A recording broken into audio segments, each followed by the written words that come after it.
Hello बच्चों। JEE mains 2025 24 जनवरी evening shift का ये पेपर है। देखो कह रहा है कि एक कोई कंपोजिशन है कंपाउंड का जिसमें कार्बन का 54% है, ठीक है। और ऑक्सीजन हाइड्रोजन का दिया है 9.2% और ऑक्सीजन का दिया है 36.6%। और पूछ रहा है कि इनका जो पूरे इसका जो मॉलिक्यूल बनेगा उसका जो मास है वो है कितना, 32 ग्राम पर मोल। और उसका मॉलिक्यूलर फॉर्मूला फाइंड करने के लिए बोला है। अब ये देखो आप कि ये जो परसेंटेज गिवन होती है ना, इसको हम बाय मास मानते हैं, बाय मास। तो ये इसका हम मान लेते हैं कि कार्बन का इतना ग्राम गिवन होगा। तो अगर ये गिवन मास होता है तो हम फिर मोलर मास से डिवाइड करके इनके मोल निकाल लेते हैं। तो अगर मैं इसका मोल निकालूं कार्बन का, तो ये आएगा 54/12, क्योंकि कार्बन का मास कितना होता है, 12 होता है। इसका मैं देखूं तो 9.2 बाय, अब यहाँ ना थोड़ा सा अप्रोक्स लेना पड़ता है। हमें एम्पेरिकल फॉर्मूला फाइंड करना पड़ेगा पहले, फिर मॉलिक्यूलर करेंगे। अब आप बताओ, मॉलिक्यूलर अगर एम्पेरिकल निकालना है तो मैं थोड़ा यहाँ अप्रोक्स ले लूंगा। इसको मैं 54 ले रहा हूँ, इसको 9 ले लेता हूँ। और इस वाले को ऑक्सीजन का जो देखो तो यहाँ पे 36 है और अपॉन में रखेंगे 16, तो ये हो जाएगा। तो अब ये देखो यहाँ हो जाएगा, अप्रोक्स तो लेना ही पड़ेगा। देखो तो 12 से हम इसको अगर कैंसिल भी करें तो अप्रोक्स 4 टाइम में हो जाएगा। 12 4 48 है ना।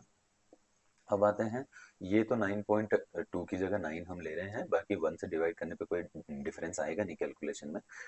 16 2 32, तो ये भी अप्रोक्स 2 ही मान लिया।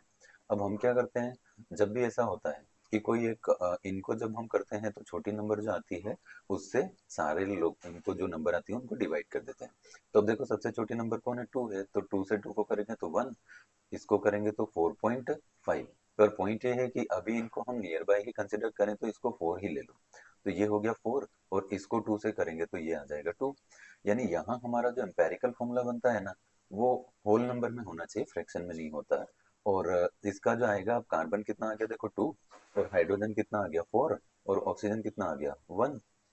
अब देखो C2H4O1 आ गया एम्पेरिकल फॉर्मूला।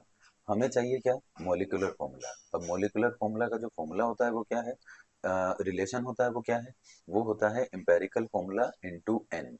अब आप बताओ एन कैसे निकालें, तो एन आता है मॉलिक्यूलर फॉर्मूला मास अपॉन में एम्पेरिकल फॉर्मूला मास, राइट। अब बताओ, ये दोनों डेटा कहाँ दिए हैं, ये दिया है 132 ग्राम, ये आपका कहाँ है, क्वेश्चन में गिवन है। और ये क्या है बोलो, ये मॉलिक्यूलर मास है। और अपॉन में क्या रखें बोलो, एम्पेरिकल फॉर्मूला का मास। तो इस पूरे को कैलकुलेट करके देखो, 2 carbon 4 hydrogen 1 oxygen, 16 plus 4 20, 20 plus 24 तो 44, राइट। अब देखो 44 से अगर हम इसको डिवाइड करें अप्रोक्स 3 टाइम में ये कैंसिल हो जाएगा, ठीक है। तो अब हमारे पास एन भी आ गया। तो अब आप बताओ मॉलिक्यूलर फॉर्मूला कैसे निकालोगे।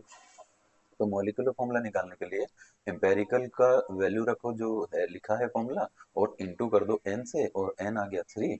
तो बताओ कार्बन का 3 2 जा 6, और हाइड्रोजन का 12 हो जाएगा, 3 3 4 जा 12, और ऑक्सीजन का 3।